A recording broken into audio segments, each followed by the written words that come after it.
a passion for learning. And if you do so, you will always achieve success in life. Hello my dear friends and welcome to St.Xavier School-Adipur e-learning classes. Myself, Mrs. Simi Anand, I'll be taking your English classes.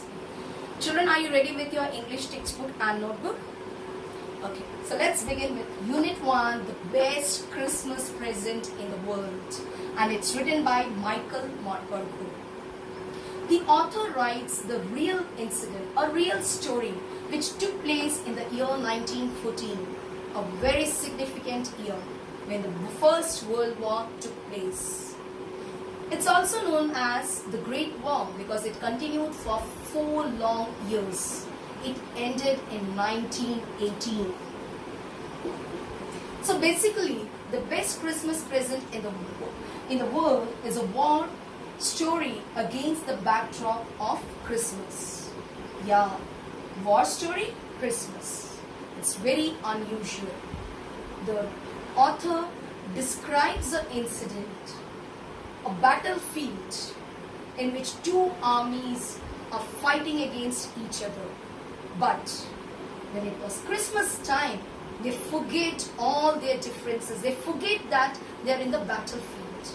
And they celebrate Christmas unitedly in one spirit. That's the beauty of this chapter. A very inspiring story. Children, this chapter is divided into 3 parts. In this session, I'll be taking the first part. So, are you ready for the first part? Let's begin. The story goes like this. The author visits the junk shop. What's a junk shop? A shop where you find all the abandoned stuff, just like your kabaddi shop. So he visits this shop in Bridport. Now Bridport is a place. That's why it's written in capital letters, proper noun. And this place is in UK, United Kingdom.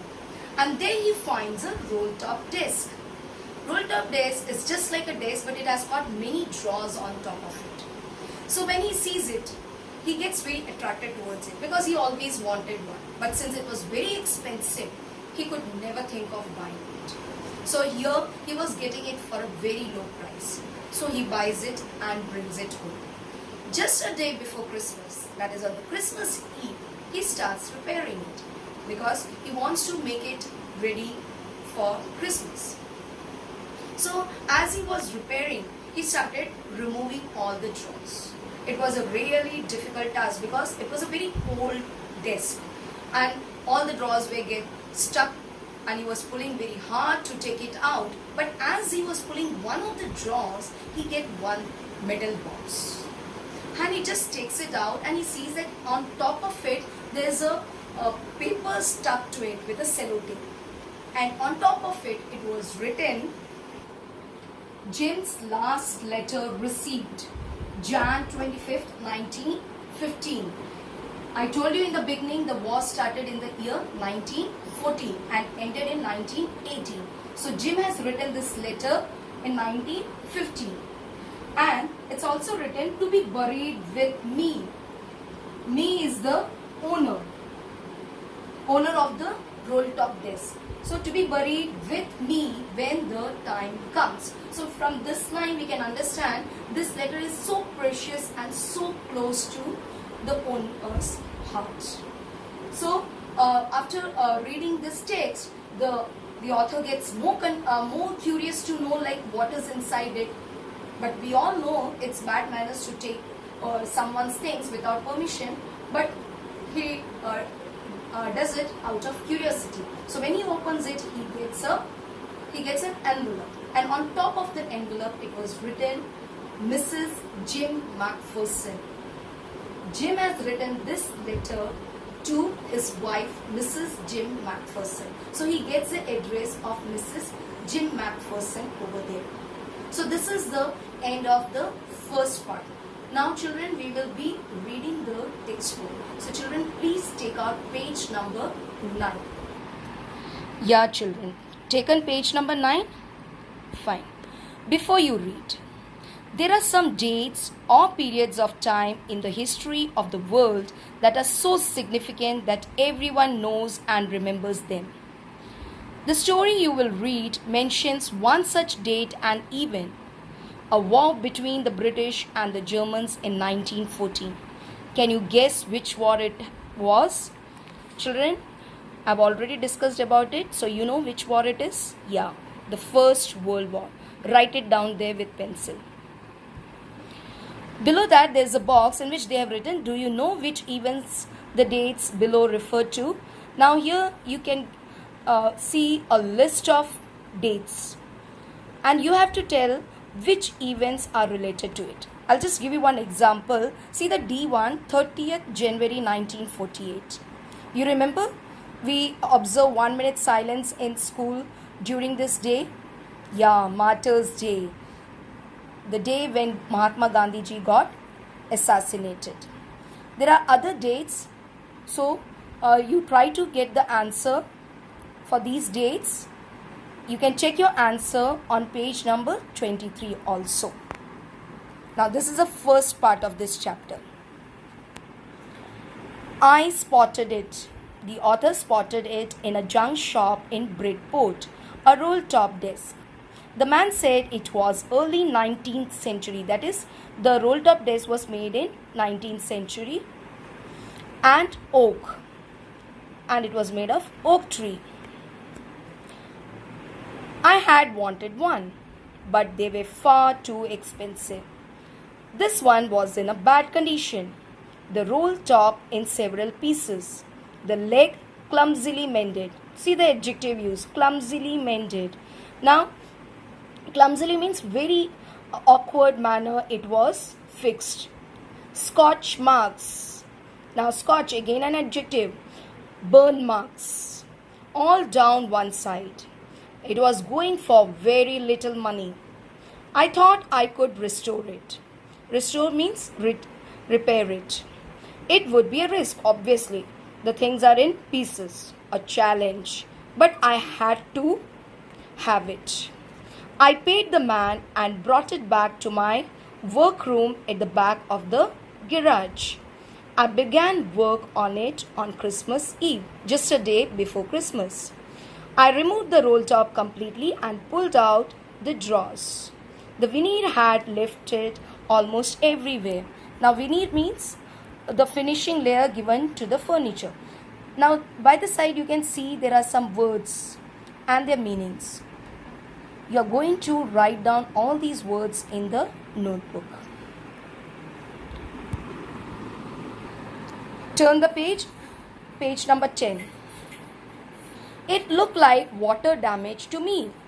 Both fire and water had clearly taken their toll on this desk. That is, damaged this desk. The last drawer stuck fast. I tried all I could to ease it out gently. At the end, I used brute force. Brute force means with all his strength.